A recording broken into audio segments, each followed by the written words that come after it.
নবীজি আরবীয় সংস্কৃতির মানুষ ছিলেন, তাই আমরা আরবীয় সংস্কৃতিকেই ইসলামী সংস্কৃতি মনে করি। নবীজি আরবীয় খাবার খাইছেন, তাই আমরা আরবীয় খাদ্যদ্রব্যকেই ইসলামী খাবার মনে করি। নবীজি আরবীয় পোশাক পরছেন, তাই আমরা আরবীয় পোশাককেই ইসলামী পোশাক মনে করি। আমরা ভুলে যাই যে মুহাম্মদ সাল্লাল্লাহু আলাইহি সাল্লাম কেবল আরবের নবী ছিলেন না, তিনি ছিলেন বিশ্ব নবী। রাসূল সাল্লাল্লাহু আলাইহি সাল্লাম আরবে জন্ম নিয়েছেন, তাই আরবের সংস্কৃতি চর্চা করছেন। যদি তিনি ইউরোপে জন্ম নিতেন, তাহলে ইউরোপের ভৌগোলিক পরিবেশ, আবহাওয়া, জলবায়ু অনুযায়ী জীবনযাপন করতেন এবং সেই মোতাবেক পোশাক পরতেন, সেই মোতাবেক খাবার খাইতেন। কোনো আঞ্চলিক সংস্কৃতিকে ইসলাম বলার সুযোগ নাই, কারণ সংস্কৃতি স্থান কাল পাত্রে সীমাবদ্ধ, কিন্তু ইসলাম সীমাবদ্ধ না। মনে রাখতে হবে, ইসলাম আসছে সব মানুষের জন্য এবং সব সময়ের জন্য।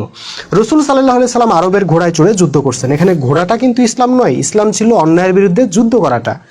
রাসূল সাল্লাল্লাহু আলাইহি সাল্লাম মেসওয়াক দিয়ে দাঁত ব্রাশ করছেন। এখানে মেসওয়াক ইসলাম নয়, ইসলাম হইল পরিষ্কার পরিচ্ছন্ন হওয়াটা। রাসূল সাল্লাল্লাহু আলাইহি সাল্লাম আরবের খেজুর খাইছেন। এখানে খেজুর ইসলাম নয়, ইসলাম হইল হালাল খাবার খাওয়াটা। দুঃখজনক বিষয় হলো, কোনটা ইসলাম আর কোনটা আরবের আঞ্চলিক সংস্কৃতি, সেটার পার্থক্য আমরা অনেকেই বুঝতে পারি না।